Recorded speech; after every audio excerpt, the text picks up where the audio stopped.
kas jauns, refleks, kas pirmais nāk prātā par mukšanu ikvienam. Zemapziņa gādā mēs, protams, neesam izņēmumi, kur tik var un no kā skrienam.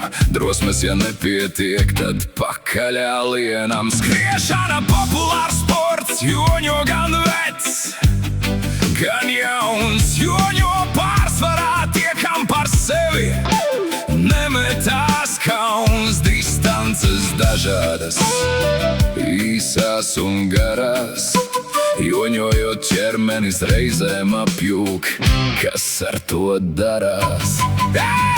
Skriet nav iet, elpot paliks grūti, visu dzīvi skrienot, elpu mugurā jūti. Tevi vai tu ķer, tālomas parasti dalās, stipras dūres vai kājas ātrās. Šī dilēma eksistē